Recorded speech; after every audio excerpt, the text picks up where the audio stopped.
Welcome back students. आज exercise 2.3 start करने वाले हैं। आई होप आपने एक्सरसाइज 2.2 तक पहले ही सारे वीडियोस चेकआउट कर लिए होंगे। जिन्होंने नहीं चेक किया है, लिंक दे रहा हूँ डिस्क्रिप्शन में, चेकआउट करें। अब बात करें इस एक्सरसाइज में है क्या। तो जैसा हेडिंग पे आप देख पा रहे हैं, एप्लीकेशन ऑफ मैट्रिसेस, मैट्रिक्स का एप्लीकेशन कहाँ पर होता है। तो जैसे आपने साइमल्टेनियस इक्वेशन सॉल्व किया होगा, आप देख पा रहे हैं मेरे पीछे क्वेश्चन लिखा हुआ है। सो इसको कहते हैं हम साइमल्टेनियस इक्वेशन। इसको सॉल्व करने के आपने भिन्न भिन्न प्रकार पढ़े होंगे। ग्राफिकल मेथड पढ़ी होगी, आपने सब्स्टिट्यूशन मेथड पढ़ी होगी, एलिमिनेशन मेथड पढ़ी होगी, क्रॉस मल्टीप्लिकेशन मेथड पढ़ी होगी, डिटर्मिनेंट से भी सॉल्व करना है। तो इस तरीके के अलग अलग वेरिएशंस आपने पढ़े हैं इनको सॉल्व करने के लिए। इस बार हम पढ़ेंगे मैट्रिक्स से इसको कैसे सॉल्व किया जाता है। अब है तो ये 2/2, तो 2/2 के लिए आपके लिए सिंपल मेथड जो आपने 8, 9, 10th में पढ़ा है वही ज़्यादा बेटर है। 3/3 जब आता है, जब 3 साइमल्टेनियस इक्वेशंस आती है, that means X Y Z 3 variables वाली इक्वेशन आती है, तब आपको मैट्रिक्स ज़्यादा हेल्पफुल रहेगा। अब कैसे किया जाता है, तो यहाँ पर सॉल्व करने के लिए 2 मेथड्स हैं। फर्स्ट, जिसका नाम आप देख पा रहे हैं क्वेश्चन 1 में दिया हुआ है, method of inversion. Method of inversion होती क्या है, तो मेथड ऑफ इन्वर्जन में हम क्या करते हैं, जैसे कि आप इनको देख पा रहे हैं, ये आपको एक इक्वेशन दी हुई है, 2 इक्वेशंस दी हुई है एक्स और वाई में। इसको पहले मैट्रिक्स के फॉर्मेट में सजाते हैं। मतलब पहला वाला ए मैट्रिक्स जो बनता है वो कोएफिशिएंट्स से बनता है, कोएफिशिएंट्स एक्स और वाई के। So it is 1 2 2 3। एक्स जो मैट्रिक्स बनता है वो वेरिएबल्स से बनता है, एक्स और वाई वेरिएबल से बनता है। और एक और मैट्रिक्स बनता है जिसका नाम रहता है बी, और वो रहता है ये आपका कांस्टेंट से बनने वाला, जो वैल्यूज़ आपको दी रहती है उनसे बनने वाला रहता है मैट्रिक्स बी। तो अल्टीमेटली आपका जो मैट्रिक्स का जो है इक्वेशन वो इस तरीके से दिखने लग जाता है, ए एक्स इक्वल टू बी के फॉर्मेट में। करना क्या है, मेथड ऑफ इन्वर्जन नाम है, नाम से समझ में आ रहा है कि यहाँ पे हमें इन्वर्स फाइंड करना है। इन्वर्स फाइंड करना हम पिछले एक्सरसाइज तक सीख के आए हुए हैं। वो बहुत सारे मेथड्स हैं, रो ट्रांसफॉर्मेशन है, कॉलम ट्रांसफॉर्मेशन है और एडजॉइंट मेथड है। ऑब्वियस सी बात है, एडजॉइंट मेथड हमारे लिए काफ़ी आसान है, हम उसका इस्तेमाल करेंगे। A X equal to B, तो हम क्या करेंगे, सबसे पहले find inverse of A. So our first step will be find A inverse. Second step will be pre multiply the equation. क्या करेंगे, pre multiply A X equal to B by A inverse. Sir इससे क्या फ़र्क पड़ेगा, इससे होगा ये कि जब मैं इसको मल्टीप्लाई करूँगा, pre multiply, so you will A inverse into A X, A inverse into B, दोनों तरफ ऑब्वियसली मल्टीप्लाई करना पड़ेगा। A inverse into A identity matrix में कन्वर्ट हो जाएगा, आपको दिखेगा यहाँ पर I X is equal to A inverse B. I मतलब आइडेंटिटी मैट्रिक्स में अगर कोई भी मैट्रिक्स मल्टीप्लाई होता है, अल्टीमेटली वो दूसरा वाला मैट्रिक्स ही मिलता है हमें, ये आप जानते हैं। तो मुझे अल्टीमेटली मिलेगा एक्स और सामने रहेगा ए इनवर्स बी। सो आप कंपैरिजन से एक्स और वाई या जेड की वैल्यूज़ निकाल सकते हो। ये होती है मेथड ऑफ इन्वर्जन। दूसरी जो मेथड होती है वो रहती है method of reduction. Reduction method next question जब सॉल्व करेंगे तब हम रीड आउट करेंगे। अब आते हैं पहले इसके ऊपर। मैंने आपके लिए सारी चीज़ें पहले ही लिख के रख ली है, जैसा भी हमने साइड बाय साइड लिखा। ए मैट्रिक्स बन गया, एक्स मैट्रिक्स बना, बी मैट्रिक्स बना, और अभी आपने चेकआउट कर लिया। ए मैट्रिक्स मैंने कोएफिशिएंट से बना है, एक्स मैट्रिक्स वेरिएबल से बना हुआ है और बी मैट्रिक्स कांस्टेंट से बना है। अब मैं इनको लिखता हूँ, consider A X equal to B, where A की वैल्यू ये है, एक्स की वैल्यू ये है, बी की वैल्यू ये है। मैं थोड़ा सा इसको पहले ऊपर लिख लेता हूँ। दैट मीन्स मैं लिख देता हूँ इस लाइन से पहले, यहाँ पर बीच में आप इंसर्ट करेंगे, consider A X equal to B and where A is this, X is this and B is this. तीनों की वैल्यूज़ रख दी हैं। हमें ए का इन्वर्स फाइंड करना है, ऑब्वियसली हम कोफैक्टर के पास जाएंगे। कोफैक्टर के पास जाने से पहले हमें सबसे पहली इंपॉर्टेंट चीज़ करनी है, determinant of A. Determinant of A 3 - 4 that is -1 which is not equal to 0 that is A inverse दुनिया में आता है, एग्जिस्ट करता है। First thing. सेकेंड थिंग के पास चलते हैं। अब कोफैक्टर्स के पास चलना है सीधा। तो कोफैक्टर आपको पता है A11 इज -1 की पावर 1 + 1 M11। -1 की पावर 1 + 1 साइन चेंज नहीं होगा। पहला वाला M11 first row first column गायब करो, 3 बच रहा है सर, 3 लिख दें। नेक्स्ट आएगा A12 -1 की पावर 1 + 2 M12। देखिए ध्यान से, M12 first row second column गायब करने पर 2 बच रहा है, पर -1 की पावर 1 + 2 मतलब 3, that means it will B -2। Next will B A21, क्योंकि आगे कोई नहीं है इसलिए 21 का मतलब सर सेकेंड रो गायब करिए और फर्स्ट कॉलम गायब करिए तो आपको 2 मिलता है, पर क्या साइन चेंज होगा, 2 + 1 M21, ये सर साइन चेंज होगा और -2 मिलेगा। And next will B A22, that is -1 की पावर 2 + 2, साइन चेंज नहीं होगा और हमें मिलेगा 1। इस तरीके से कोफैक्टर मिले तो बनाएंगे हम मैट्रिक्स ऑफ कोफैक्टर्स। तो मैट्रिक्स ऑफ कोफैक्टर्स क्या है हमारे पास में, 3 - 2 - 2 1, 3 - 2 - 2 1, इस तरीके से। पर हम तो एडजॉइंट मेथड यूज़ करने वाले हैं। एडजॉइंट कैसे निकाला जाता है आपको याद होगा, पिछली बार चेकआउट किया है। Adjoint of A is transpose of this matrix, that is 3 - 2 - 2 1। ये सेम ही लग रहा है, इसलिए आपकी गलती होने की गुंजाइश कम रहेगी। ओके, अब आते हैं इनवर्स। इनवर्स का फॉर्मूला वो भी याद है sir, A inverse is 1 determinant of A into 3 - 2 - 2 1। What was determinant? Determinant जो था वो -1 था, तो मैं यहाँ पर -1 रखूँगा। 1/-1 -1 अंदर मल्टीप्लाई करते ही हमें ए इनवर्स मिल जाएगा -3 2 2 -1। ओके, यहाँ तक की कहानी कंप्लीट हुई। अब मैं लिख रहा हूँ pre multiply AX = B by A inverse both sides. तो बोथ साइड्स मल्टीप्लाई करने पर हमें क्या मिलेगा, वी गेट जैसा कि मैंने आपको कहा था AX = B को जब हम प्री मल्टीप्लाई करते हैं यहाँ पर I और X बचता है, यहाँ पे A इनवर्स इंटू B बचता है। मैं शॉर्ट में लिख रहा हूँ यहाँ पर X = A इनवर्स B मिलेगा हमें। तो मैं यहाँ पे रख रहा हूँ X कौन था सर, ये X और Y था। A इनवर्स कौन है, ये यहाँ पे लिखा हुआ है -3 2 2 -1। B कौन है, 2 और 3, ये रहे। चलिए बस मल्टीप्लाई करना है जो कि आपको पहले से आता है।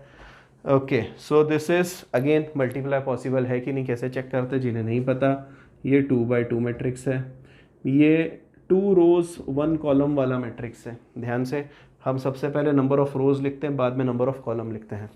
यहाँ पर भी नंबर ऑफ रो फिर बाद में कॉलम लिखा हुआ है। ओके, सो क्या ये और ये मैचिंग है, मतलब पहले वाले के नंबर ऑफ कॉलम्स दूसरे वाले के नंबर ऑफ रोज मैचिंग है। यस सर, ये 2 है तो ये भी 2 है। इसका मतलब है कि मैट्रिक्स का मल्टीप्लिकेशन पॉसिबल है। पॉसिबल है तो बनने वाला मैट्रिक्स कितने बाय कितना होगा, it will B 2/1 matrix. Okay, चलिए मैं मल्टीप्लाई कर रहा हूँ। कैसे मल्टीप्लाई किया जाता है, मल्टीप्लाई करते हैं फर्स्ट रो फर्स्ट कॉलम को, first row into first column. So इधर तो मैं X और Y लिखूँगा, सामने होगा first row into first column -3 × 2 -6 + 2 × 3 +6। This is your first element. First row first column complete हो गया। फर्स्ट रो सेकेंड कॉलम नहीं है सर, छोड़ो, नीचे आ जाओ। सेकेंड रो फर्स्ट कॉलम के पास आ जाओ। सेकेंड रो फर्स्ट कॉलम 2 × 2 4, 3 × -1 -3, और यहाँ पर भी कंप्लीट हो गया। इसका मतलब ये मुझे मिला 0 और ये मिला 1 ऑन कंपेयरिंग। तो कंपैरिजन से क्या मिलेगा, x की वैल्यू 0, y की value 1। This is your final. Moving to question number second, और थर्ड भी मैंने लिखा हुआ है यहाँ पर, थर्ड स्पेशल है, चर्चा करेंगे। सेकेंड वाले पे आते हैं। कह रहा है x + y 4 है और 2x - y = 5 है, सो इसको मैट्रिक्स इक्वेशन में हम रिप्रेजेंट कर सकते हैं। Consider ax equal to B where, so यहाँ पर a की वैल्यू कितनी होगी, मैंने आपको बोला था कोएफिशिएंट से बनेगा 1 1 2 -1। x की वैल्यू कितनी होगी, x और y, और b की वैल्यू कितनी होगी, 4 और 5 को लेके बनेगा।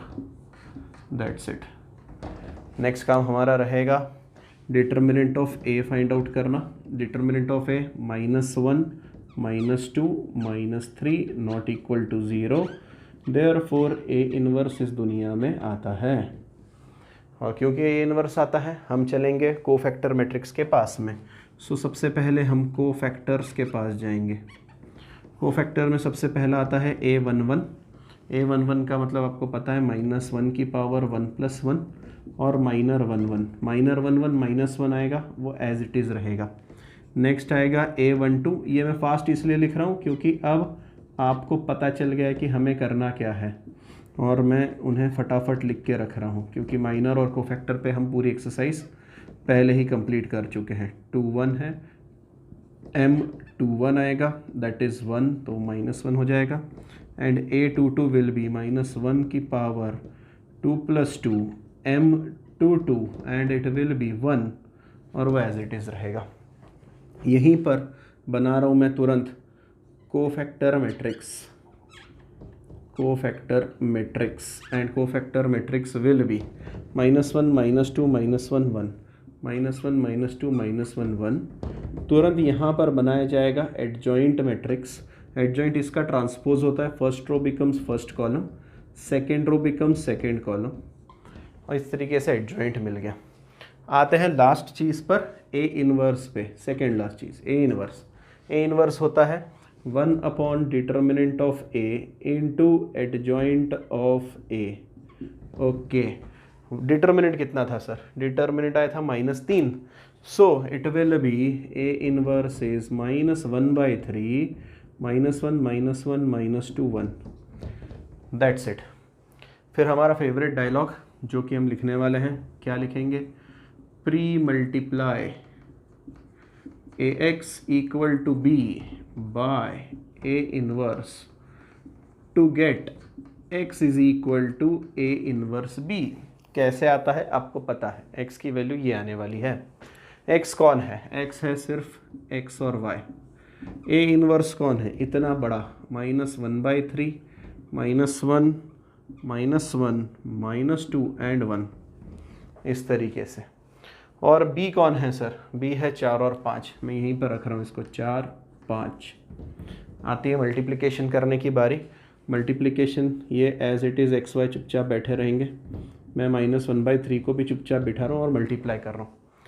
First row into first column, so it will be -4 -5 -4 -5 -9। Okay, next will be second row first column, -8 + 5 -8 + 5 -3, चलो -3। और जैसे ही ये -1/3 अंदर मल्टीप्लाई होगा, x और y की वैल्यू आ जाएगी 3 और 1। सो मैं लिखूंगा therefore x is equal to 3, y is equal to 1। बारी आई चेक करने की, कैसे करें, पटकिए यहाँ पर, तो यहाँ 3, यहाँ एक 4 5 बराबर आ रहा है, यहाँ पर रखिए 3 to the 6 6 - 1 5 बराबर आ रहा है। ईजी है मेथड, कोफैक्टर और एडजॉइंट आना चाहिए, बाकी सब आ जाएगा। थर्ड क्वेश्चन स्पेशल है, अगर जैसे आप देख पा रहे हैं पहली इक्वेशन है 2x + 6y = 8, उसको मैंने सिंप्लीफाई किया, दोनों तरफ 2 से डिवाइड किया, x + 3y = 4 आ रहा है, और दूसरी इक्वेशन कह रहा है x + 3y 5 आ रहा है। देखो मजाक कर रहा है, x + 3y 4 आ रहा है, x + 2y ये 5 आ रहा है, मतलब एक ही चीज़ x + 3y की वैल्यू 4 भी दे रहा है, x + 3y की वैल्यू 5 भी दे रहा है, एक ही इक्वेशन का आंसर 2 आ रहा है, इसका मतलब सॉल्व नहीं हो सकता। फिर भी इसके लिए आपको पहले से एक चीज़ पता है, क्या पता है, अगर मैं इसको सिंप्लीफाई ना करूं तो मैं यहाँ पे लिख सकता हूँ, ध्यान से सुनिए, आपने इसको किया हुआ पहले। a1 की वैल्यू है 2, b1 की वैल्यू है 6, c1 की वैल्यू है 8, a2 की वैल्यू है 1, B2 की वैल्यू है 3, C2 की वैल्यू है 5। अब मैं क्या लिख रहा हूँ, मैं लिख रहा हूँ यहाँ पर here since A1 upon A2 is equal to B1 upon B2 not equal to C1 upon C2, therefore no solution। मतलब हम इसको सॉल्व नहीं कर सकते। ये आपको कक्षा 10वीं में पहले से पढ़ के आए हैं, शायद से 8th स्टैंडर्ड में पढ़ा होगा। लीनियर इक्वेशन वहीं पे शुरू होता है, इंट्रोडक्शन सबसे पहले। अगर A1 अपॉन A2 का रेशो B1 अपॉन B2 के रेशो के बराबर है पर C1 अपॉन C2 के बराबर नहीं है, then we say that there is no solution to the equation. अगर ये तीनों रेशो बराबर आ जाता है, हम कहते हैं इनफाइनाइट सोल्यूशन, लाइन एक दूसरे के ऊपर आती हैं। सो ये चीज़ ध्यान रखिए, इस तरीके से आपको सोल्यूशन लिखना है। Now starting with question number 2, उसका फर्स्ट उठाया हुआ है। पहले कुछ चीज़ें मेंशन कर ली जो कि आप जानते हैं। दोनों ही मेथड इन्वर्जन और reduction Ax equal to B से आगे ही कंटिन्यू होती है। करना क्या रहता है, मेथड ऑफ रिडक्शन नाम से आपको पता चल रहा है रिड्यूस करना है इक्वेशन को। हम रो या कॉलम ट्रांसफॉर्मेशन से, रो और कॉलम ट्रांसफॉर्मेशन, अगर कोई एक चीज़ से शुरू किया उसी को फॉलो करना है। मेरा मतलब ये है, अगर आपने रो से स्टार्ट किया है तो पूरे ऑपरेशन आपको रो से ही परफॉर्म करने हैं। अगर कॉलम है तो throughout the question you have to solve using column transformation. यही चीज़ इन्वर्स में भी लागू होती है। ऐसा नहीं चलता कि आप बीच में 2 स्टेप रो से कर रहे हैं, 1 स्टेप कॉलम से कर रहे हैं। ये इन्वर्स में भी नहीं चलता, इस मेथड में भी नहीं चलता। मैट्रिक्स में कोई एक ही मेथड फॉलो होती है। डिटर्मिनेंट में हम रो और कॉलम दोनों को मर्ज कर सकते हैं, मतलब दोनों ट्रांसफॉर्मेशन साइड बाय साइड कर सकते हैं। पहले एक को परफॉर्म किया फिर दूसरे को किया, इट इज़ परफेक्टली वैलिड, और उनके रूल्स बस हमें फॉलो करने रहते हैं। यहाँ ऐसा नहीं है। मैट्रिक्स में आइदर यू गो विथ रो और you go with column.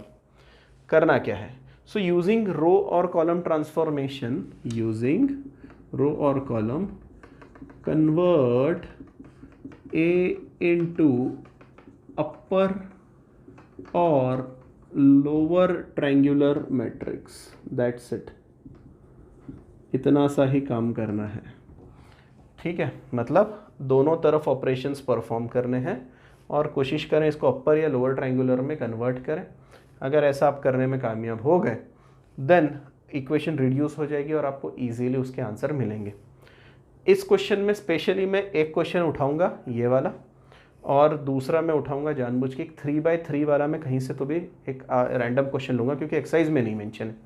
Exercise में सिर्फ 2x2 दिए हैं, काफ़ी सिंपल है, वो आप परफॉर्म कर सकते हैं। ये क्वेश्चन उठाने के बाद एक 3x3 वाला एग्जाम्पल उठाऊंगा और then we will move to word problem. और अगर मुझे लगता है कि वर्ड प्रॉब्लम में ही अच्छा क्वेश्चन है 3x3 वाला, so we will solve that by reduction method. Easy है, चले चेकआउट करते हैं।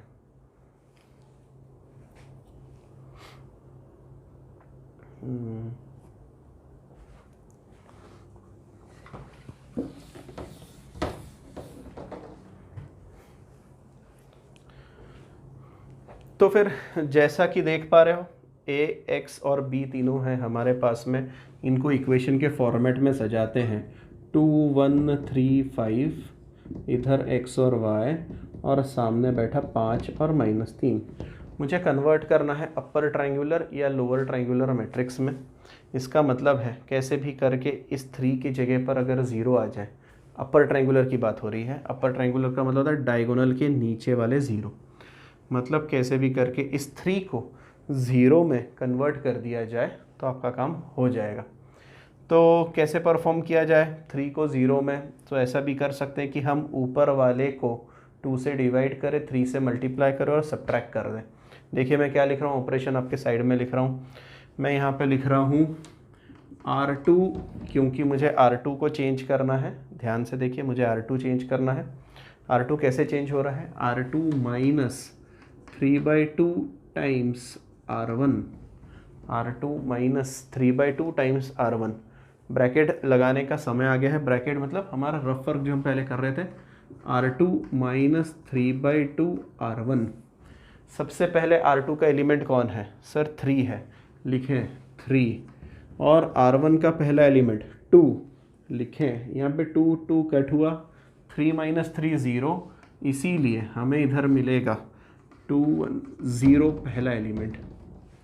नेक्स्ट एलिमेंट के पास जा रहे, 5 है और 1 है, मतलब सर फर्स्ट ब्रैकेट में 5 आएगा, दूसरे ब्रैकेट में 1 आएगा, और आपको दिखेगा 5 माइनस 3/2। सो 5 माइनस 3/2 इज 7/2, और मैं यहाँ लिख रहा हूँ 7/2।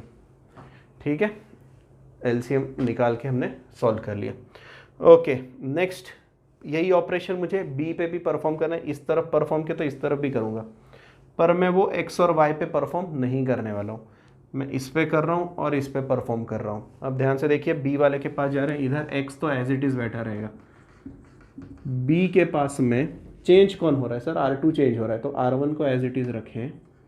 अब R2 और R1 के वैल्यूज़ उठाते हैं, पहला -3, दूसरा 5 है, तो यहाँ पर आएगा -3 और यहाँ आएगा 5। That means -3 minus 15/2, that is ये हो जाएगा 6/21 और मिलेगा -21/2। ये हो गया आपका रिडक्शन। कैसे हुआ, ये अपर ट्रायंगुलर मैट्रिक्स में कन्वर्ट हो गया, ऊपर की तरफ ट्रायंगल बन गया। मल्टीप्लाई की बारी आ गई, कैसे मल्टीप्लाई करते हैं, first row into first column, so 2 into x 2x, 1 into y y, 0 into x 0, 7/2 into y 7/2 y. और अब आपको ध्यान में आ गया होगा कि रिडक्शन से मेरा मतलब क्या था, आपको एक वेरिएबल की वैल्यू डायरेक्ट मिल गई सिर्फ कंपैरिजन से, इसको इसके साथ कंपेयर करो, आपको आंसर मिल गया। सो 7/2y इज इक्वल टू -21/2, 2 कटा, इम्प्लाइज y की वैल्यू -3। ओके, इस y की वैल्यू ऊपर वाली इक्वेशन में रखते हैं, also 2x plus y is equal to 5, यहाँ रखूँगा -3, इट विल बी -6, उधर जाके प्लस, दैट मीन्स 11। वेट, गड़बड़ करी मैंने, y की जगह पे -3, so 2x minus 3 is equal to 5, ये उधर उछल के जाएगा, 8 बनेगा और x की वैल्यू आ जाएगी 4। That's it. चेक करके देखते हैं क्या 4 और -3 चल रहे हैं, तो यहाँ पे 4 रखना है x की जगह पे, 8 -3, यस सर 5 आ रहा है, यहाँ 4 रखना है तो ये 12 बन गया, यहाँ पे -3, 12 -15 एंड डेट इज़ -3। करेक्ट है, हमारा आंसर सही है। नाउ क्वेश्चन नंबर 3 ही उठा लिया है मैंने, क्योंकि मैंने आपसे कहा था कि मैं 3/3 वाला देखना चाहता हूँ। 2/2 वाला तो इजी है, आपको समझ में आ गए हैं। किसी 2/2 में दिक्कत है तो बिल्कुल बताइए। मैंने देखा वर्ड प्रॉब्लम है 3/3 वाला, तो उसी को रिडक्शन मेथड से सॉल्व करके बता देते हैं।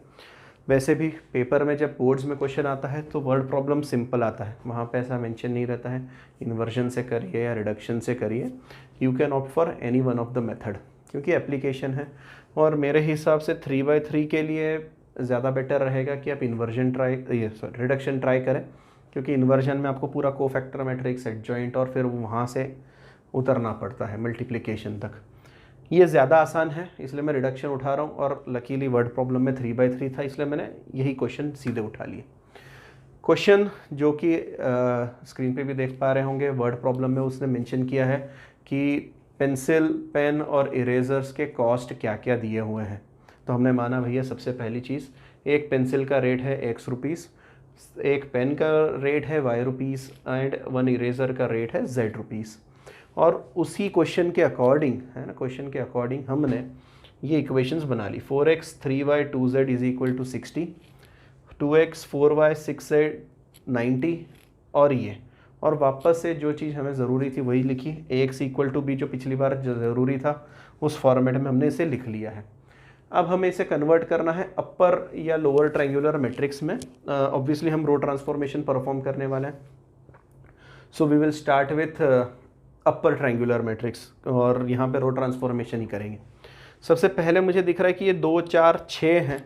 मैं एक और काम यहाँ पे छोटा सा आपके लिए करना चाहता हूँ, मैं इस पूरी इक्वेशन को ही 2 से डिवाइड कर देता हूँ। तो 2 से डिवाइड करते देखिए, यहाँ बचेगा x, यहाँ 2, यहाँ पे 3, it will B x plus 2y plus 3z, और सामने बैठ गया 45। 90 को 2 से डिवाइड करते ही तो ये भी फॉर्मेट चेंज हो जाएगा, इट विल बी 1, ये हो जाएगा 2 और ये आ जाएगा आपका 3, इजी। और ये 90 आपका बन गया 45। तो सबसे पहली जो चीज़ मैं यहाँ पे करने वाला हूँ, मैं यहाँ पे परफॉर्म करूँगा R1 इंटरचेंजेस विथ R2, मतलब R1 और R2 की पोजीशंस बदल दें। क्या होगा सर इससे? इससे होगा 1 2 3 ऊपर चला जाएगा, 4 3 2 नीचे आ जाएंगे, और 6 2 3 वो एज इट इज़ बैठे रहेंगे, इनको हम कुछ नहीं कर सकते। एक्स मैट्रिक्स ही लिख रहा हूँ मैं, पूरा बड़ा मैट्रिक्स नहीं बना रहा हूँ वहाँ पर एक्स वाई जेड का।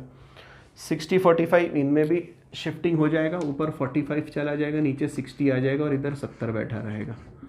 ठीक है, अब तक कोई ज़्यादा छेड़खानी नहीं करी है। अब हमें करना है इनको अपर ट्रायंगुलर मैट्रिक्स में कन्वर्ट। इसका मतलब सर डायगोनल के नीचे वाले तीनों को 0, मतलब ये 4 6 2 को हम कैसे भी करके 0 में कन्वर्ट करें। सबसे पहले मुझे ये 4 दिख रहा है, इसको 0 करना है तो 4 माइनस करना पड़ेगा, R2 माइनस 4R1, और 6 को 0 करना है 1 का यूज़ करके करूँगा तो R3 माइनस 6R1 हो जाएगा।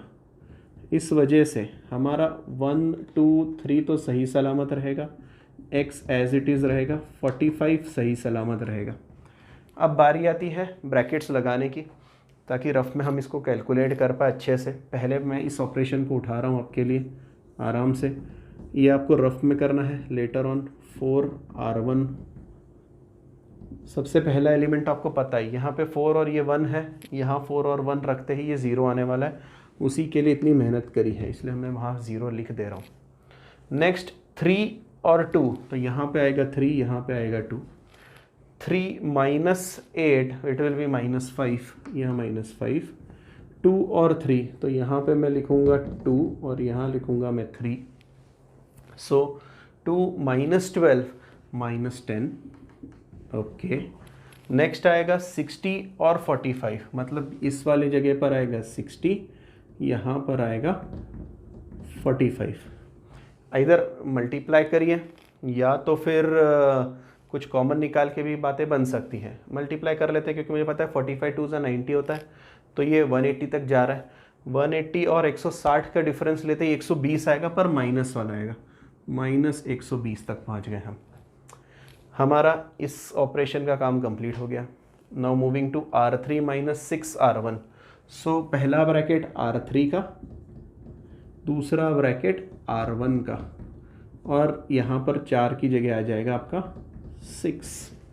अब चेक करिए पहले किसको रखना है, तो 6 और 1 की जोड़ी खत्म हो गई क्योंकि 0 आने वाला था, मैं लिख चुका हूँ। 2 और ऊपर 2, तो मैं यहाँ लिख रहा हूँ 2, यहाँ पर 2, तो ये बनेगा 2 माइनस 12 माइनस 10। ठीक, नेक्स्ट मैं जाऊँगा 3 और 3 के पेयर पर, तो यहाँ पर आ जाएगा 3, यहाँ पर आ जाएगा 3, ये बनेगा 18। 18 में से 3 जाते ही माइनस का 15 आपके पास आ जाएगा। नेक्स्ट स्टेप 70 और 45 वाली जोड़ी, तो यहाँ पर बनेगा 70 और यहाँ बनेगा 45। ठीक है, अगेन ये आपका जाने वाला है 270। 270 में से 70 माइनस होते ही 200 बचेगा माइनस वाला, और यहाँ पे माइनस 200 में लिख रहा हूँ। आराम से कैलकुलेशन चेक करिए, ठीक है, कोई दिक्कत हो रफ वर्क आराम से करिए तभी सॉल्व करिए। 4 मार्क के लिए ऐसे क्वेश्चंस आते हैं, इनमें गड़बड़ की कोई गुंजाइश नहीं होनी चाहिए। एक भी स्टेप गलत आपके पूरे मार्क्स निकल जाएंगे। ओके, तो सर 2 0 तो बन चुके हैं, एक 0 बनाने की देरी है, कैसे भी करके मुझे इस -10 को 0 में कन्वर्ट करना है। -10 को 0 में कन्वर्ट करने से पहले क्या मैं इस रो को ही माइनस से मल्टीप्लाई करवा दूं? तो देखो मैं क्या कर रहा हूँ, मैं कर रहा हूँ -1 इंटू R3। सर इससे क्या होगा, इससे होगा ये 1 2 3, एंड एक और चीज़ कर रहा हूँ -1 इंटू R2 भी निपटा ही देते हैं, तो हमारी लिए कहानियाँ थोड़ी आसान दिखने लगेगी, क्योंकि बहुत से बच्चों को माइनस साइन ज़रा दिक्कत देता है। चलिए, मैंने आपके लिए बहुत काम आसान कर दिया। क्या किया सर, मैंने माइनस से मल्टीप्लाई करवा दिया ताकि ये प्लस हो गया, ये प्लस हो गया, ये प्लस प्लस प्लस प्लस, पूरी कहानी प्लस में आ गई। ये क्यों किया, हालांकि जो होशियार बच्चे हैं जिनको पहले से पता है कि कैसे इस चीज़ को 0 बनाया जाता है, वो इस पचड़े में ना पड़े, आप डायरेक्ट ऑपरेशन लिख सकते हैं। ये मैं उन लोगों के लिए कर रहा हूँ कि जिन्हें माइनस में बहुत दिक्कत आती है, नहीं यार ये माइनस ज़रा जम नहीं रहा है, ये ब्रैकेट लगाते टाइम भी हमें बड़ी गड़बड़ी होती है।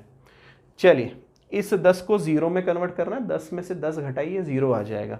तो ऊपर वाले 5 को 2 से मल्टीप्लाई करके ये माइनस होगा, और मैं लिख रहा हूँ R3 minus 2 times R2, R3 minus 2 times R2। So what it will B 1 2 3 0 5 10 XYZ लिखना है तो लिख देते हैं। अब क्यों लिखना है मैं बताऊंगा आपको। 45 और 120 एज इट इज़ रख रहे हैं हम, ठीक, क्योंकि मुझे इसे मिटाना पड़ सकता है।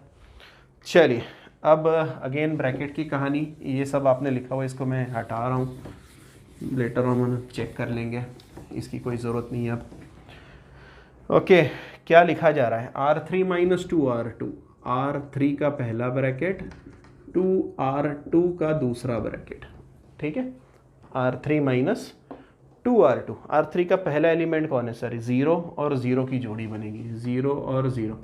सर 0 क्यों दिमाग लगा रहे हो। नेक्स्ट जोड़ी बनेगी 10 और 5 की, इधर बनेगा 10 और इधर बैठेगा 5, और वो शून्य आने वाला है, उसी के लिए मेहनत करी थी। नेक्स्ट कौन आने वाला है, तो नेक्स्ट आएगा 15 और 10, तो मतलब यहाँ बैठेगा 15 और यहाँ पर बैठेगा 10। सो it will B basically 15 minus 20 minus 5। Next 200 और 120, तो पहले ब्रैकेट में आएगा 200 माइनस 2 टाइम्स 120। सो 120 इंटू 2 करते ही 240, 200 तो माइनस 40, एंड दैट्स इट, कहानी कंप्लीट हो गई है। अब मल्टीप्लिकेशन की बारी। चलिए मल्टीप्लाई करते हैं, ये रिड्यूस हो चुका है अपर ट्रायंगुलर में। मल्टीप्लाई करते ही first row into first column, you will get x plus 2y plus 3z. Next you will get 0x plus 5y plus 10z. Next you will get 0x 0y minus 5z. ये बना आपका दोनों matrix का multiplication, इनका और इनका multiplication किया। Next कौन है, तो नेक्स्ट बैठा हुआ है 45, 120 and minus 40। Compare on comparison, तो कंपैरिजन करने पर हमें क्या दिख रहा है, माइनस 5z की वैल्यू माइनस 40 के बराबर है, इम्प्लाइज z की वैल्यू 8 है। ख़त्म करें। नेक्स्ट क्या दिख रहा है, 5y plus 10z, 5y plus 10z is equal to 120 दिख रहा है सर। तो यहाँ पर z की वैल्यू 8 पटकते ही ये 80 बनेगा, उधर शिफ्ट होगा, you will get 5y is equal to 40 implies y is equal to 8, ठीक है, क्योंकि ये बनेगा 80, 120 में से माइनस होते ही 40 बनेगा, और अगेन आपको 8 मिला। Okay, now last, now x plus 2y plus 3z, x plus 2y plus 3z is equal to 45। 2y का मतलब 8 रखेंगे 16, यहाँ पर भी 8 रखेंगे तो ये बनेगा 24। That means x is equal to 45 minus 16 minus 24, और ये आपके पास 40 आ रहा है। दैट मीन्स x की वैल्यू आ रही है 5। अब ये थे कौन कौन, x I think so pencil था, ठीक है, y पेन था, और लास्ट वाला इरेजर था। तो x cost price of 1 pencil ₹5, 1 pen ₹8 and 1 eraser, ज़्यादा ही महंगा चला गया आपका, ₹8। That's it. This is the way to solve simultaneous equations in 3 variable. ठीक, नेक्स्ट क्वेश्चन उठाते हैं। मूविंग टू क्वेश्चन नंबर 4, और क्वेश्चन नंबर 4 स्क्रीन पे आ रहा है, चेकआउट करिए क्या कह रहा है। 3 नंबर्स के बारे में बताया जा रहा है। 3 नंबर्स मैंने XYZ मान लिए हैं और इक्वेशन भी बना ली है अकॉर्डिंग टू क्वेश्चन। पहली चीज़ क्या कह रहा है, sum of 3 numbers is 2, so x plus Y plus z is 2। Next चीज़ क्या कह रहा है, नेक्स्ट चीज़ कह रहा है twice the number second number is subtracted from first and third. x plus z में से 2y को माइनस किया और इसलिए मुझे 8 मिला, और नेक्स्ट थर्ड स्टेटमेंट इजी है, 3 times first number is added to second and third it will give you 4। इस तरीके से इक्वेशन बनी, ax इक्वल टू बी के फॉर्मेट में सजाया। मैं यहाँ पर लोअर ट्रायंगुलर मैट्रिक्स के पास जाना चाहता हूँ क्योंकि मैं इसका ज़रा हुलिया देख के लग रहा है लोअर ट्रायंगुलर मैट्रिक्स बन जाएगा। कैसे बनेगा? सिर्फ 2 ऑपरेशन से। पहला बना रहे हैं R1 माइनस R3, दूसरा है R2 minus R3 and that's it, ख़त्म हो गया। कैसे ख़त्म हुआ सर? सबसे पहले R1 माइनस R3 करते हैं। R1 माइनस R3 का मतलब होता है, यहाँ पे बना ही देते हैं अपन XYZ क्योंकि कंपैरिजन आ ही जाएगा एक ही बार में। R1 माइनस R3 का मतलब R1 चेंज होगा, R2 minus R3 R2 change होगा। कौन चेंज नहीं हो रहा सर? R3 नहीं हो रहा, लिख दें 4। ओके, अब चलते हैं पहले वाले के पास। R1 minus R3, 1 minus 3 minus 2, okay. 1 minus 1 0, 1 minus 1 0, बेहतरीन, 2 0 फटाक से मिल गए। 2 माइनस 4 माइनस 2, और आप देखते ही समझ गए, अरे सर माइनस टू x की वैल्यू 1 आने वाली है। ओके, वो तो बाद में देखेंगे। नेक्स्ट मैं कह रहा हूँ R2 माइनस R3 परफॉर्म करें। R2 minus R3, 1 minus 3 minus 2, next minus 2 minus 1 minus 3 and last 1 minus 1 0। ये बन गया लोअर ट्रायंगुलर मैट्रिक्स। डायगोनल के ऊपर वाले 0 होते ही लोअर ट्रायंगुलर बना। लास्ट चीज़ बची है 8 माइनस 4 4, और ये कंप्लीट हो गया। ठीक, अब मल्टीप्लाई करना बाकी है। मल्टीप्लाई करते ही हमें मिलेगा माइनस 2x, नेक्स्ट मिलेगा minus 2x minus 3y and 3x plus Y plus z, इस तरीके का मैट्रिक्स। उसके सामने बैठा रहेगा माइनस 2 4 4। ऑन कंपैरिजन हमें क्या मिलेगा? Minus 2x is equal to minus 2 implies x की वैल्यू 1, साइड में रखें। नेक्स्ट मिलेगा minus 2x minus 3y is equal to 4। यहाँ पे x की वैल्यू 1 रखते ही ये 2 उधर जाएगा, प्लस होगा, 4 plus 2 6 implies minus 3y is equal to 6, that is y is equal to minus 2। Okay, and last 3x plus Y plus z,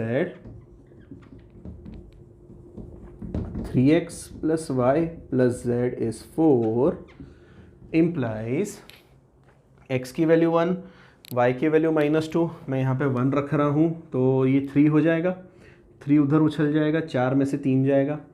y की value minus 2 रखते ही उधर जाके प्लस हो जाएगा। तो ध्यान से देखिए क्या मिल रहा है, z is equal to 4 minus 3 and plus 2। I hope समझ में आ रहा है कैसे कर रहे हैं। यहाँ पे 1 रखा था, 3 हुआ था, 3 उधर जाके माइनस हुआ, यहाँ माइनस 2 रखते ही उधर जाके प्लस हुआ। ये basically 6 minus 3 3 and your z is 3। Okay, that's it. तो x की वैल्यू 1, y की वैल्यू माइनस 1 और माइनस 2 एंड z की वैल्यू 3। इक्वेशन में रख के चेकआउट कर लेते हैं एक बार। 1 माइनस 2, तो यहाँ रखेंगे 1 माइनस 2 और प्लस 3। सो बिल्कुल 2 आ रहा है सर, बाकी दोनों आप चेक कर लीजिए। ठीक है, this much is sufficient. Next video में ट्रिग्नोमेट्रिक फंक्शन इंपॉर्टेंट टॉपिक है, वो स्टार्ट करने वाले हैं।